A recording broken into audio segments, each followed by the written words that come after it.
Coming up on this episode of the Smart Mortgage Show, we got to go in for you. We're going to talk about building wealth through real estate. We kind of talk about investing and different ways to go about buying a home and what you're looking for. But how does this actually fit into a long-term financial strategy? We'll talk about how you can turn a smaller investment into a pretty sizable net worth over 30 years. We'll do that today on the Smart Mortgage Show.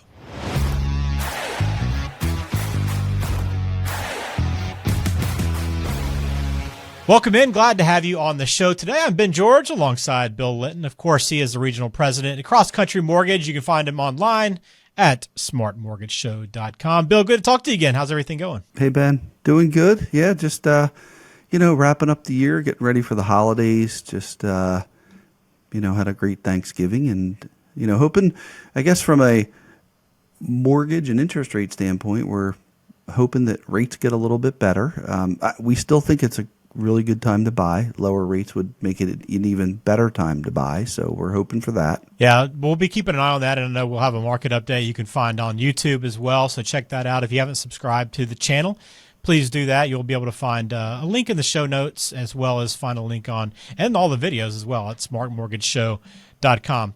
Any big plans coming up for Christmas and the final couple weeks of the year here? We actually try to, visit some Christmas villages and go to Love Park in Philadelphia. We were just out in Bethlehem, Pennsylvania. So we, nice. Definitely do some fun Christmas stuff. Luckily for us, I feel like it's a blessing we actually stay home, and for the actual holiday itself, we don't have to go too far. So there's not a lot of driving and travel, which I think, gives us a minute to unwind. So that's always a nice thing. Yeah, I got to go to a wedding in Bethlehem not that long ago. I guess it's been about 5 years now, but right around Christmas time too. So it was an awesome time to be up there and spend a little time there. But I'm kind of with you. I like to kind of get out and see these towns and these cities and these communities that really embrace the holiday season and do it up with all the lights and decorations and just the festive atmosphere. It's always a great time of the year. So hope you enjoy those travels and have a great holiday season as well. Now I want to talk, Bill, so I want to spend a little bit of time today on building wealth with real estate. And I don't think it's a big surprise that you can take this avenue, right, to build wealth. I think it's something that people have done very well through the years, and there's some very successful real estate investors. But we're not even really talking about real estate investing in the sense of like buying multiple properties, right? We're talking about the simple process of buying a home, paying your mortgage off year by year, and over the course of that time, you can build a nice nest egg. Yeah, so I think that a lot of people are aware that buying a house is an investment. And one of the questions that we ask anybody who calls in to talk about a mortgage is, what's your motivation to buy this house? And I would say a large percentage of the time people say, I don't want to pay rent anymore. You're throwing your money away, and I want some kind of an investment. So they understand that there's investment capabilities in buying a house. There's investment benefits, but we get a little bit deeper into it. And to your point, without even purchasing multiple investment properties, when you buy your primary residence, the house that you're going to live in, you're technically a real estate investor. Yeah, and most people don't think of it that way, but it's absolutely true. And there's pride in that, right? And it's a big accomplishment. It's a big step for many people to take, a big responsibility, but it's also a great investment into the future. So kind of what I want to walk through today. And again, as we go through this and discuss these things, and you always want to follow up with any kind of questions, anything on your mind, want to get more detail on something, reach out to Bill. Again, 484-352-4151. But Bill, kind of take us through that process, because I talked about off the top, right? It's about kind of using real estate to build wealth. And I think looking long-term towards retirement, it's not hey, I want to flip a house in a couple of years and make a lot of money off of it, right? It's more about what are the steps you can take, small steps, right? At least it seems like a steady, small, consistent process. But in the end, you can reach a point where you get close to retirement and into retirement where you've got a nice, sizable nest egg that you can feel comfortable to live on. Yeah, so it's interesting because what you said too about flipping a house, that's a different way to invest. It probably takes more of your time takes more expertise. That would be like kind of day trading a stock. And what we're talking about is more like investing in an IRA or a 401k. It's a buy and hold strategy where you buy the real estate and you live there for a long time. So it's not about timing the market. It's about time in the market. And as you know, we can give a couple examples to show how time in the market is going to yield you a pretty tremendous return on your investment. Yeah, so kind of take us through that then. Let's talk about kind of what this would look like if I wanted to kind of build my nest egg up over 30 years, right? Say, so I want to start maybe buying that first property around 30 with the goal of, hey, paying it off by the time I'm 60 and then be right around the time I maybe want to retire. Might still want to work a little bit beyond that, but to kind of have that thing paid off by 60 would be a great position to be in for most people. Yeah, so if we kind of look at you're starting your career, you're 30 years old, you buy a house that's roughly the average age to buy your first home. And we know that people move around. You're probably not going to live in the same house for 30 years. But I want to, for ease of illustration, okay, this example, we're going to say you buy a $500,000 house, you put 20% down, and you hold the home for 30 years. And you pay off the mortgage just using normal payments over that 30-year period. If we look at, and you know, our area is just south of Philadelphia, so we do most of our work in Delaware County and Chester County, Pennsylvania, and Newcastle County, Delaware. So looking at those areas, conservatively, a 3% increase per year in real estate is about what you would, if history is any predictor of future, and a lot of times it is, that's a pretty, I would say, conservative outlook on what kind of growth you could see over 30 years. If you extrapolate that out, then what you're going to see is after 30 years, you've paid off the mortgage and the house is worth roughly $1.2 million. Okay. You're going to have a shelter expense. You're going to live somewhere. Why not pay your own mortgage instead of paying somebody else's mortgage and make that your own investment? Yeah, of course, you know, I mean, past results are not indicative of future performance, right? That's the disclaimers you'll hear everywhere. But you know, I think that the key is when you're in the market and invest for the long term, right? You might not have, there might be 3 or 4 or 10 years, right, where the market is flat or drops down or there's issues. But there's going to be those bigger years where it all kind of averages out over time to that 3% increase in value that you talked about. So it seems like a kind of a no-brainer, Bill. But what's the hang up for people? Is it just the commitment of 30 years or the fact that I don't see the big return right away, right? Because when you're paying those mortgage payments, you don't really see anything, right? The money's coming out of your paycheck every month. You don't really see that return. You don't have an account balance that you can keep an eye on that you see rising, right? You don't really see those things.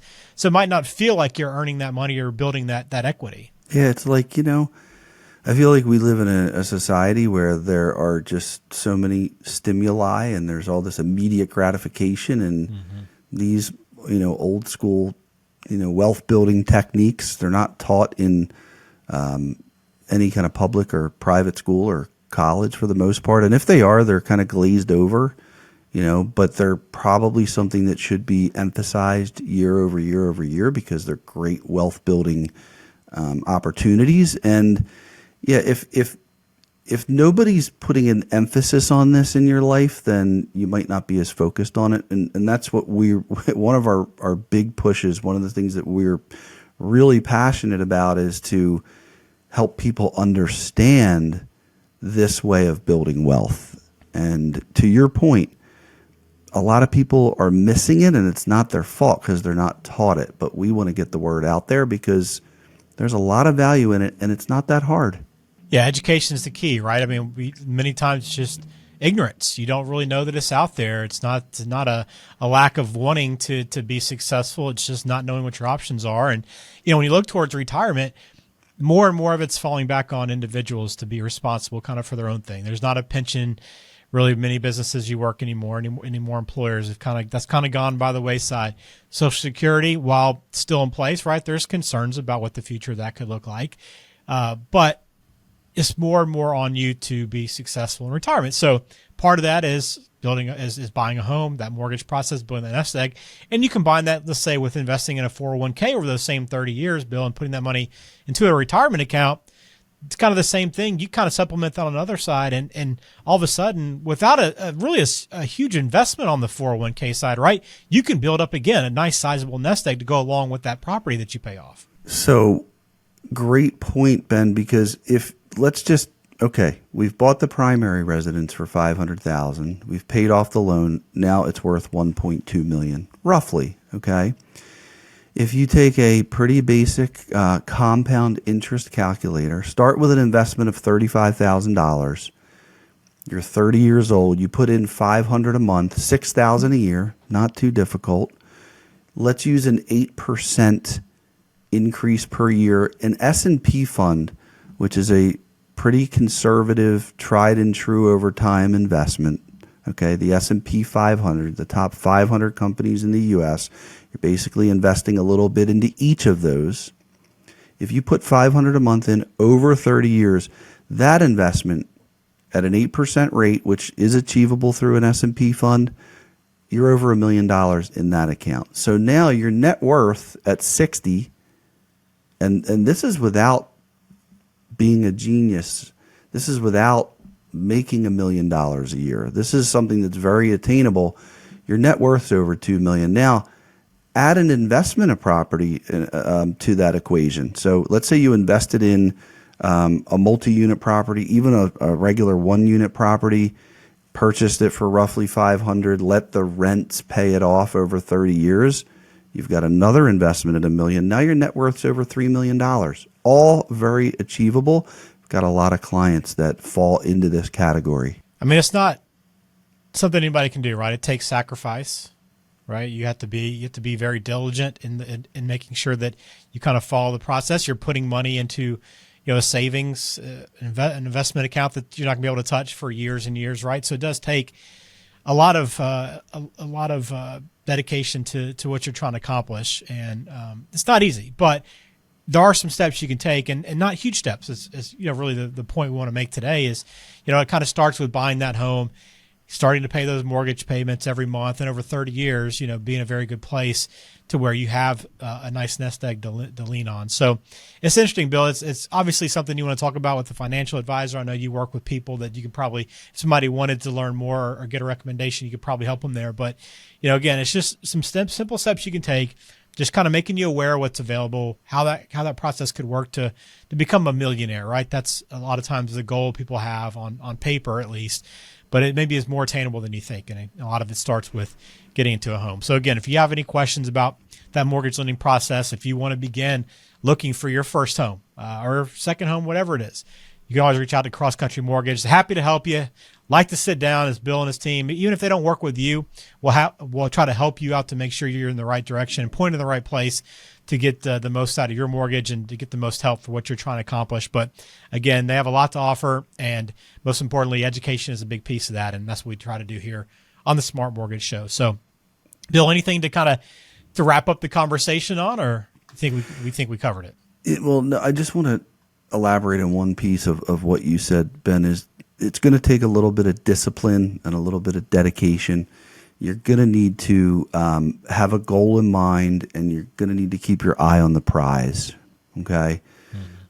That being said, I think with a moderate amount of discipline and mapping it out, doing an analysis of budgeting every month, which we are strong proponents of budgeting to understand how much you can afford and how much you can save, which is really important. And then taking a look at, where is your net worth on a monthly basis and tracking it. It gets exciting. You're moving towards your goal most of the time. We've had some turbulence in the market this year that I think everybody had a little setback, but we're righting that now. The market's doing better. So if you have a plan and you stick to it and you stay with it, it's definitely some discipline, but very achievable. Yep, discipline is the key, and you might not see the rewards right off the bat, but over time.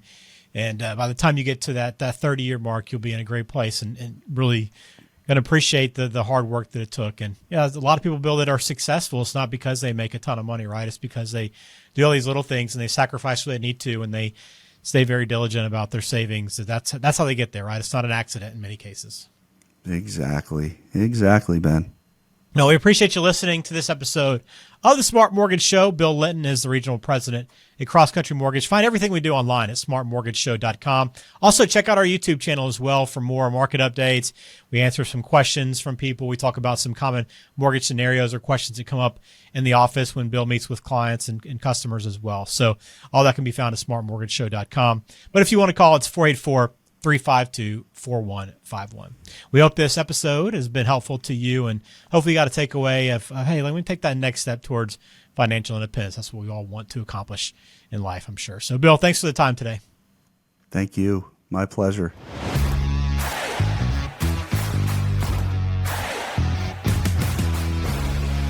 This program is for informational purposes only.